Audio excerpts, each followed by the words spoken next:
할렐루야. 오늘도 주님 말씀을 통하여 주시는 은혜가 우리 사랑하는 성도들과 성도들 가정에 또 우리 몸된 교회 가운데 하나님의 은혜로 나타나기를 주님의 이름으로 간절히 축원합니다. 우리는 이런 말을 자주 합니다. 믿음이 있었다, 은혜가 있었다, 확신이 있었다, 열심이 있었다. 여러분, 이 말들의 공통점이 뭡니까? 있었다라고 하는 겁니다. 여러분, 있었다라는 말은 사실 의미가 없습니다. 있었다라는 말보다 더 귀하고 아름다운 말은 있다라고 하는, 지금 내가 뭘 가지고 있느냐, 지금 내 모습이 어떠하냐가 하나님이 기뻐하시는 모습입니다. 그래서 사랑이 있었다가 아니라 사랑이 있다, 행복했었다가 아니라 행복하다, 믿음도 은혜도 열심도 있었다가 아니라 현재 내가 그렇게 되고 있다, 그렇게 살고 있다라는 그 믿음의 고백이 우리 모두에게 있기를 간절히 바랍니다. 예전에 어떤 분이 저에게 이런 상담을 해오셨습니다. 본인이 교회를 다닌 지 오래되었고 예배도 거의 빠지지 않고 출석하는 편이고 헌금도 하려고 노력을 하고 있고 오래전에 한 사람 전도한 적도 있고 한데, 자신이 스스로를 평가할 때 나는 믿음이 없는 것 같고 열심도 구원에 대한 확신도 잘 모르겠습니다 라는 그런 고민을 가지고 저에게 찾아왔습니다. 여러분, 이런 고민을 하고 있다는 것 자체가 사실은 참 귀한 모습입니다. 본인이 그 자신을 볼 때 이제 그런 고민이 있었다라고 하는 거죠. 그러면서 마지막에 이런 말을 덧붙였습니다. 목사님, 제가 어떻게 하면 저 집사님처럼 열심히 있게 신앙생활을 할 수 있을까요? 라고 물었습니다. 열심히 신앙생활하는 분의 모습이 부러웠나 봅니다. 왜일까요, 여러분? 우리가 우리의 신앙을 돌아보면서 왜 나는 이런 열정이 없을까, 열심이 없을까, 왜 하나님 보시기에 내 믿음이 부족할까, 이런 생각, 이런 모습으로 신앙생활을 하고 있습니까? 여러분, 교회에는 두 종류의 사람들이 있다고 합니다. 첫 번째는 교인들이고요, 두 번째는 제자들입니다. 교인은 말 그대로 교회 다니는 사람을 말합니다. 그가 어떤 모습이든지 간에 일단 교회 출석하면 그 사람은 교인이 됩니다. 교회 다니는다는 것 외에는 세상 사람들과 별 차이가 없는 사람들, 그래서 교회 안에 있을 때는 교인이지만 교회 밖에 나가면 세상 사람인지 교회 다니는 사람인지 별로 구분이 되어지지 않을 때 교인이라고 부릅니다. 그러나 제자는 단순히 교회 다니는 사람이 아니라 제자의 삶을 사는 사람, 주님의 모습을 닮도록 노력하는 사람, 그래서 어떻게 하면 내가 말씀대로 살 수 있을까 고민하면서 그것을 자신의 삶으로 실천하는 사람, 그 사람이 바로 제자입니다. 누구나 교인이 될 수 있지만 제자의 길은 그렇게 쉬운 길이 아닙니다. 제자의 삶은 때로는 자신의 것을 내려놓아야 되고, 때로는 주님을 닮기 위해서 애쓰고 고통스러워야 되고, 그래서 주님 걸어가신 그 십자가의 길을 마치 내 길인 것처럼 살아가는 믿음의 결단이 있을 때 우리는 그 사람을 제자라고 부르게 됩니다. 여러분, 그렇게 본다면 오늘날 교회마다 교인은 많은데 제자는 적지 않은가라는 반성을 하게 됩니다. 오늘날만이 아닙니다. 복음서에 보면 예수님께서 많은 사람들을 만나셨습니다. 그런데 그 복음서에 기록되어진 사람들을 표현하는 표현 중에 무리라고 하는 표현이 있고요, 제자라고 하는 표현이 있습니다. 그럼 무리는 어떤 사람입니까? 오병이어의 기적의 현장에서 5,000명이나 되는 많은 사람들이 모여서 예수님 말씀을 듣고 예수님의 기적을 체험하면서 이게 천국이구나, 이게 하나님 나라이구나, 예수님은 저런 분이시구나 눈으로 목격했던 사람들을 향해서 성경은 무리라고 표현하고 있습니다. 그런데 여러분, 제자는 누구입니까? 예수님께서 그 많은 무리들 속에 있었지만 그 중에 특별히 구별되어진 12명의 제자, 그리고 70명의 사람들을 제자로 부르셔서 둘씩 짝지어서 주님의 복음을 전하러 보내실 때 그 사람들을 가리켜서는 제자라고 호칭하셨습니다. 마태복음 13장을 보면요, 예수님께서 천국은 어떤 곳인가에 대한 여러 비유들을 설명하셨습니다. 우리가 잘 알고 있는 씨 뿌리는 자의 비유, 가라지 비유, 겨자씨 비유, 누룩 비유를 말씀하셨습니다. 그런데 그 모든 비유들을 누구에게 말씀하셨냐면 무리들에게 말씀하셨습니다. 그리고 바로 이어지는 뒷 말씀을 보면 그 비유에 대한 설명을 하고 계시는데, 우리 주님은 그 비유에 대한 설명은 무리가 돌아가고 나서 제자들에게 말씀하셨습니다. 구분이 되어져 있습니다. 똑같이 하나님 말씀 들었지만 그 말씀에 대한 해설을 들을 때는 우리 주님께서 제자들을 불러 모으시고 그 제자들에게 말씀하셨습니다. 사도행전 2장 41절 말씀을 보면 베드로가 설교하는 장면을 기록하고 있습니다. 그런데 그 베드로의 설명의 장면에서 이렇게 표현되어집니다. 그날에 제자의 수가 3,000이나 더했다라고 기록하고 있습니다. 여러분, 3,000명이라는 숫자 앞에 제자라고 하는 단어를 사용하고 있습니다. 이처럼 성경 말씀에서 제자와 무리를 구분해서 표현하고 있습니다. 주의 복음이 누구 때문에 전파되어지게 됩니까? 누구를 통해서 주님의 말씀이 전파되어졌습니까? 수없이 많았던 사람들, 무리들이 아니라 제자들을 통해서 전파되었습니다. 2000년 전에 예수님이 예루살렘에서 활동하셨을 때 수많은 무리들이 주님의 뒤를 따라다녔습니다. 조금 전에 말씀드린 대로 한 번에 5,000명이나 되는 사람이 기적을 목격하고 주님이 어떤 분이신가를 알게 되는 놀라운 사건도 보았습니다. 우리 주님이 질병을 고쳐주실 때마다, 그리고 주님의 말씀을 듣는 그 장면에 많은 사람들이 주님께 몰려들었고 무리들이라고 하는 사람들이었습니다. 무리들은 주님의 뒤를 따라다녔지만 주님으로부터 얻는 것에만 관심을 가졌습니다. 오늘은 어떤 기적을 볼까? 오늘은 뭘 먹을 수 있을까? 오늘은 주님께서 우리에게 뭘 주실까에 관심이 있었습니다. 제자로 거듭나지는 못한 모습이었던 거죠. 오직 소수의 제자들을 통해서 주의 역사의 복음의 모습이 시작되었고 전파되었던 것입니다. 오늘 본문을 보면 예수님은 제자들을 부르셨습니다. 본문에 기록되어진 이 제자들뿐만이 아니라 오늘도 우리 주님은 우리를 부르실 때 교인이 되라고 부르신 것이 아니라 이제 교회에 출석하고 예배를 드리고 주의 말씀을 들었으니 이제는 제자된 삶을 살라고 우리를 부르신 줄로 믿습니다. 여러분, 안타까운 것은 많은 사람들이 교회 출석해서 예배 드리는 것에만 만족한 채 신앙이 그게 전부라고 생각할 때가 있습니다. 제자의 삶을 살라고 우리 주님이 우리를 부르셨는데, 교인은 되었는데 제자의 삶을 살지 못하고 있다면 우리는 교인이지만 제자는 되지 못하는 안타까운 모습일 수밖에 없습니다. 여러분, 이것이 바로 한국교회의 문제가 아닐까요? 한국교회가 1,000만 성도를 얘기하고 우리가 이렇게 큰 복음의 역사를 만들어내었다라고 여러분 설명하는데, 여러분, 우리가 이 질문을 해야 됩니다. 한국교회 제자는 몇 명일까? 주님 말씀대로 살려고 하는 구원의 확신을 가지고 복음을 전하기 위해서 살아가고 있는 그 한 사람 한 사람이 모인 제자의 수는 몇 명일까요? 여러분, 통계로 잡히지 않습니다. 우리가 증명할 수도 없습니다.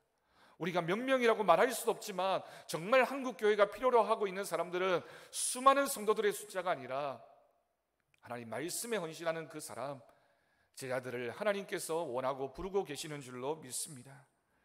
100여 년 전에 복음이 이 땅 가운데 들어왔습니다. 처음에 복음이 들어왔을 때 소수의 사람들이 한국교회를 섬겼습니다. 이 나라와 이 민족을 섬겼습니다. 그런데 놀라운 일이 많이 일어났습니다. 한국 사회를 변화시켰고 민족에 중요한 영향을 미쳤습니다. 교회를 세웠고요, 학교를 세우고 병원을 세우고 사회복지사업에 참여하면서 교회 다니는 사람이 어떤 사람인지를 사람들에게 보여주면서 증가하면서 복음의 역사가 나타났습니다. 여러분, 그때에 몇 퍼센트나 됐을까요? 1% 미만인 적도 있었고 2%, 3%, 5% 적은 숫자였지만 한국 사람들은 교회 다니는 사람이라고 하면 구별되어진 사람, 대단한 사람, 저 사람들에게 희망이 있다라고 생각을 했습니다. 오늘날 어떻습니까? 한국교회가 우리 사회의 20%라고 얘기합니다. 그 이상이라고도 얘기하고 수없이 많은 사람들을 얘기하지만 정말 한국교회가 오늘날 사회로부터 인정받고 존경받고 사회에 선한 영향력을 미치면서 그 모습을 가지고 있습니까? 혹시 우리가 숫자는 많아지고 교회 수는 불어났는데, 교회는 화려하게 지어지고 있는데 사회를 향해서, 이 나라와 이 민족을 향해서 좋은 영향력을 미치지 못하고 있다면 원인이 무엇이겠습니까? 여러분, 어떤 일을 하려고 해도 훈련받은 숙련된 사람이 필요합니다. 사회도 그것을 알고 있었어요. 특별히 훈련받은 사람들을 특별한 목적에 사용합니다. 예를 들어서 군대에는 특수훈련을 받은 특수부대원들이 있습니다. 경찰에도 테러 진압 부대가 있습니다. 이 사람들은 특별한 훈련을 받았기 때문에 다른 사람들이 감당해내지 못하는 일들을 감당합니다. 그래서 일당백이라는 표현을 사용합니다. 이런 회사에도 많은 사원들이 있지만 특별히 신임을 받고 그 회사를 이끌어가는 인재들이 있습니다. 이렇게 훈련 잘 받은 사람, 그 사회에 꼭 필요한 사람, 그 조직에 필요한 사람이 어쩌면 그 조직을 다 유지하고 이끌어가고 있는지도 모릅니다. 그래서 어느 기업가가 말하기를 앞으로의 시대는 한 명의 인재가 1000명, 10,000명 그 이상의 사람들을 먹여 살리는 사회가 될 것이라고 말했습니다. 정말 그런 사회가 되었습니다. 회사와 학교를 생각해 보십시오. 처음에 입사를 하고 또 임용을 받고 그렇게 해서 그 사람이 좋은 일꾼이 되었다라고 만족하지 않습니다. 끊임없이 보수교육을 하고 재교육을 합니다. 왜입니까? 훈련 받아야지만, 배워야지만, 새롭게 변화되어져야지만 그 사람이 그 조직에 꼭 필요한 사람이 된다라는 것을 알고 있기 때문입니다. 여러분, 교회도 마찬가지입니다. 교회도 성도의 숫자가 많아지는 것도 중요하지만 우리 교회도 제자의 수가 얼마나 많아지고 있는가에 관심을 기울여야 합니다. 한 사람의 제대로 믿은 사람, 그 한 사람의 제자가 수천 수만 명의 교인들보다 더 강력하게 주님의 뜻을 이루어가는 하나님 나라를 전파하는 헌신된 사람으로 살 수 있기 때문입니다. 한 사람이 진정한 주의 제자가 되면 그 사람이 들어가 있는 그 가정이 변화되어지는 역사가 나타납니다. 한 사람이 헌신된 모습으로 섬기면 그 교회에 정말 귀한 변화가 일어나게 됩니다. 한 사람이 그 지역을 위해서 기도하기 시작하면, 한 사람이 그 회사와 그 동료들을 위하여 복음을 전하기 시작하면 그 지역과 그 회사와 그 만나는 사람들에게 선한 하나님의 영향력이 나타나게 될 줄로 믿습니다. 여러분, 우리 주님은 오늘날 수많은 교회, 수많은 교인들을 원하시는 것이 아니라 진정으로 주의 말씀에 순종하는 한 사람의 제자, 그 한 사람을 통하여 하나님의 크신 역사가 나타나게 될 줄로 믿습니다. 여러분, 그래서 우리도 우리의 교인 수를 자랑하는 교회가 아니라 우리 교회가 얼마나 신실한 믿음의 사람들이 모여 있는지, 우리가 정말 하나님 앞에 어떤 제자의 삶을 살아가고 있는지가 우리 교회의 자랑이 되어지기를 간절히 바랍니다. 제자의 수가 많은 교회가 힘 있는 교회입니다. 제자의 수가 많은 교회가 능력이 있는 교회이며 하나님이 기뻐하시는 교회가 되어집니다. 여러분, 두 가지가 일치될 수도 있지만 그렇지 않은 경우도 얼마나 많은지 모릅니다. 우리 자신의 모습을 먼저 돌아봅시다. 우리는 그냥 신앙생활 겨우겨우 유지하는 것에 만족하는 사람인지, 아니면 정말 사명감을 가지고 내가 교회를 위해서, 하나님 나라의 일을 위해서 헌신하고 수고하는 믿음의 모습으로 서 있는지를 우리는 생각하고 고민해야 할 것입니다. 그런데 여러분, 제자는 그냥 만들어지는 것이 아니라, 태어나는 것이 아니라 훈련으로 되는 것입니다. 우리 주님이 12제자를 부르시고 그 제자들을 3년 동안이나 동고동락하면서 훈련시키시고 가르쳤습니다. 날마다 주님의 말씀을 들어야 했고, 날마다 주님 곁에서 믿음의 사람은 어떻게 사는지를 바라보면서 때로는 훈계를 듣기도 하고 꾸중을 듣기도 하고 지적도 받기도 하면서 주님 앞에서 경건한 훈련을 3년 동안이나 받았습니다. 주님의 치유와 기적의 현장을 실제로 보았습니다. 베드로와 야고보와 요한은 산상에서 변화되신 예수님을 보았습니다. 예수님이 때때로 또한 시간을 정해서 또한 특별히 겟세마네 동산에서 기도하시는 그 현장에서 기도하는 사람은 어떤 사람인가 제자들은 눈으로 보았습니다. 주님의 말씀에 순종하는 법을 배웠습니다. 헌신하는 법을 배웠습니다. 3년 동안 복음의 비밀을 맡은 자가 어떻게 복음을 전하는 삶을 살아가야 하는지를 그들은 눈으로 직접 보고 직접 경험하면서 또 훈련받으면서 실천하면서 그 시간들을 보냈습니다. 여러분, 이처럼 훈련은 단 한순간에 이루어지는 것이 아닙니다. 시간과 노력이 요구되어지는 힘든 과정입니다. 그런데 여러분, 훈련을 잘 받을수록 귀하게 쓰임받을 수 있습니다. 어떤 분들은 그렇게 얘기합니다. 그 제자들이 3년 동안 훈련 잘 받았지만 결국에는 십자가의 그 현장에서 다 도망치지 않았느냐, 나중에 성령 받고서야 주님의 사명 감당하지 않았냐, 성령이 우선이지 물론 맞습니다. 성령 받아야 주님의 일을 감당할 수 있습니다. 그렇지만 그 제자들이 성령 받았을 때 그 이전에 3년 동안 훈련받았던 그 경험들을 생각하면서 주님 말씀을 떠올리고 주님이 어떻게 하셨는지를 알았기 때문에 힘있게 능력 있는 사람으로 주님의 복음을 전하는 삶을 살 수 있었습니다. 성령을 받아도 훈련받지 못하고 교육받지 못하면 자신이 어떻게 선한 영향력을 끼쳐야 하는지 모르는 사람일 수밖에 없습니다. 여러분, 사도 바울도 마찬가지였습니다. 다메섹으로 가는 도중에 주님을 만났습니다. 만약 거기에서 만족했다면 사울이 바울이 되는 역사가 없었을 겁니다. 그가 주님을 만난 후에 아라비아로 가서 3년 동안 훈련을 받았습니다. 다시 자신의 고향 다소로 가서 13년 동안 경건의 훈련을 받았습니다. 그 후에 안디옥 교회에 가서 1년 동안 목회 훈련을 받았습니다. 무려 17년이라는 시간 동안 훈련을 받았고 교육을 받으면서 내가 받은 이 복음, 이 성령님, 내가 누리고 있는 이 복음을 어떻게 전할 수 있을까를 훈련받고 교육받은 다음에 사울이 바울이 되어지는 역사가 나타난 줄로 믿습니다. 여러분, 여기에 믿음의 비밀이 담겨져 있습니다. 여기에 우리가 어떻게 제자가 되어지는지를 성경은 분명히 가르쳐주고 있습니다. 여러분, 우리는 무엇이든지 쉽게 하려고 하는 습관을 버려야 됩니다. 그냥 이 정도 하면 됐지, 이 정도쯤 하면 내가 되겠지라는 생각이 우리의 믿음에 얼마나 방해가 되는지 모릅니다. 쉽게 얻은 것 쉽게 잃어버릴 수밖에 없습니다. 여러분, 우리가 신앙생활을 하면서 내가 한번 은사 누리고 귀한 체험하고 기적을 알게 되면 그러면 우리의 신앙이 완성되어지겠지, 여러분, 착각입니다.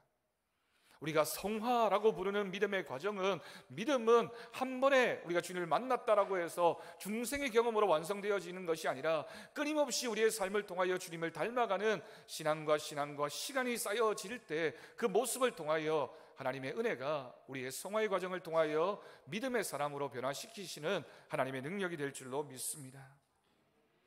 여러분, 오늘날도 많은 믿는 사람들이 은혜를 받습니다. 성령 충만함을 받고요, 방언을 받기도 하고 병고침의 은혜를 많은 은사들을 누리기도 합니다. 그런데 여러분, 반짝 제자가 되는 것은 쉬워도 훈련받은 제자, 사명감이 있는 제자로 주님 앞에 부름받는 것은 참으로 힘든 시간들을 필요로 합니다.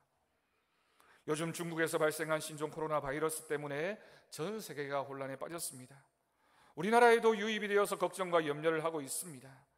우리 성도님들도 관심을 가지고 잘 대비하고 개인 위생에 더욱 신경을 써야 하겠습니다. 그런데 의사들이 이런 재미난 얘기를 했습니다. 제가 잘 아는 의사 선생님이 있는데 이런 얘기를 하더라고요. 올 겨울에 병원 장사는 망한 것 같습니다. 무슨 얘기인 것 같습니까? 신종 코로나 바이러스가 위험을 알리고 사람들이 개인 위생에 신경을 쓰고 마스크를 하고 손을 잘 씻고 사람들과의 접촉을 조심하면 감기에 걸리는 모습이 뚝 떨어진다는 겁니다. 병원 장사가 안 된다는 거예요. 세상은 질병 때문에 많이 어렵다고 하는데 오히려 개인 위생의 기초적인 부분을 잘 신경 쓰니까 감기에 걸리지 않고 건강하게 안전하게 그렇게 겨울을 나게 되는 겁니다. 여러분, 무슨 뜻일까요? 꼭 질병의 문제만이 아니라 건강에 우리가 참 많은 관심을 가지고 있는데 운동이 중요하다고 먹는 것이 중요하다라는 말을 많이 듣습니다. 그런데 여러분, 몸에 좋은 것, 우리의 입에 좋은 것과 다릅니다. 우리가 편하게 사는 것과 몸을 위해서 운동하는 것은 다를 수밖에 없습니다. 입이 좋아하는 음식과 건강을 위하여 꼭 필요한 음식이 다른 것처럼 우리가 신앙생활을 하면서 우리의 믿음에 정말 필요한 것을 하는 것, 그것이 우리에게 얼마나 중요한지 모릅니다. 여러분, 우리가 편하기 위해서 믿음 생활하는 것이 아닙니다. 세상이 필요한 사람이 되는 것도 물론 필요하겠지만 하나님이 필요로 하는 사람, 하나님 앞에 쓰임받는 사람이 우리의 삶의 목적이 되어지기를 간절히 바랍니다. 그렇게 하나님이 원하는 사람을 우리가 성경 말씀에는 제자라고 표현하고 있습니다. 여러분, 그렇다면 우리가 제자가 되려면 어떤 훈련을 받아야 될까요? 오늘 말씀에서는 두 가지를 분명하게 우리에게 가르쳐 줍니다. 두 가지 훈련이 필요한데요, 능력이 있는 제자가 되기 위해서는 신앙의 훈련과 삶의 훈련이 우리에게 필요합니다. 신앙의 훈련은 무엇일까요? 말 그대로 신앙을 위해서 훈련받는 것을 말합니다. 대부분 교회에서 이루어지는 훈련입니다. 예배에 참석하는 것, 모임에 참석하는 것, 기도의 훈련을 받는 것, 그리고 교육을 받는 것, 성경을 읽고 또한 듣고 배워가는 것, 또 여러 가지 모임에 참석해서 봉사하고 헌신하고 수고하는 모습을 알아가는 것, 여러분 그 모든 것들이 다 신앙의 훈련입니다. 신앙이 그냥 일주일에 한 번 예배 시간에 와서 앉아있다고 해서 저절로 잘하는 것이 아니라 그 모든 시간들을 교회 안에서 감당하면서 훈련과 훈련을 거듭하면서 우리의 믿음이 자라나는 겁니다. 여러분, 어제 깨끗한 토요일이라는 이름으로 우리 교회 성도들이 함께 나와서 교회 청소를 했습니다. 요즘에 질병 문제 때문에 걱정도 많이 하고 있으니까 깨끗하게 교회를 청소를 했습니다. 제가 생각했던 것보다 참 많은 분들이 나오셨습니다. 그러면서 그 모습을 보면서 우리 교회는 저력이 있구나, 우리 교회는 이렇게 수고하고 애쓰는 모습에 준비되어져 있구나, 얼마나 감사했는지 모릅니다. 여러분, 이 모든 것들이 다 훈련입니다. 우리가 작은 부분에서부터 주님의 일 감당하는 그 모습이 훈련되어질 때 하나님의 역사가 나타나는 은혜로운 교회가 되어질 줄로 믿습니다. 그런데 여러분, 여기에서 머무르는 것이 아니라 이런 신앙의 훈련을 한 걸음 더 나아가서 우리의 삶의 훈련으로 나아가야 됩니다. 말씀을 들은 것, 배운 것, 그리고 무엇이 진정한 사랑이고 은혜이고 믿음이고 봉사이고 또한 헌신이라는 것을 알았다면 우리의 삶을 통하여 실천되어져야 됩니다. 교회에서 좋은 장로님, 권사님, 집사님이 집에 가서도 좋은 아버지, 어머니, 남편과 아내가 되어야 되고, 또한 직장에서도 인정받고 사랑받고 존중받는, 그리고 다른 사람들을 아끼고 사랑할 줄 아는 그런 인격자가 되어질 때, 삶의 훈련이 있는 주님의 제자가 되어질 때 그 모습을 통하여 하나님의 역사가 나타날 줄로 믿습니다. 성경 열심히 읽어야죠. 기도 열심히 해야 됩니다. 그리고 교회 봉사 열심히 해야 됩니다. 여러분, 그것만큼 우리의 삶에서도 그리스도의 향기를 드러내야 됩니다. 훈련을 통해서 가능합니다. 그래서 우리가 전하는 말을 듣고 교회에 나오게 되는 것이 아니라 우리가 보여주는 우리의 삶의 모습을 보고 나도 저런 모습처럼 살아야지라는 그런 마음의 감동이 있을 때 복음이 전해지는 역사가 나타납니다. 여러분, 우리는 개인적으로 신앙의 훈련 중요하고요, 삶의 실력을 쌓는 것도 중요합니다. 청년들 중에 종종 그런 청년들을 만나게 됩니다. 교회 일 열심히 하면 하나님이 모든 걸 책임져 주신다. 물론 맞습니다. 여러분, 그렇게 해야죠. 그런데 우리가 교회 안에서 열심히 신앙생활 하는 것만큼이나 우리의 삶의 자리에서도 하나님이 원하시는 그 일들을 감당해야 됩니다.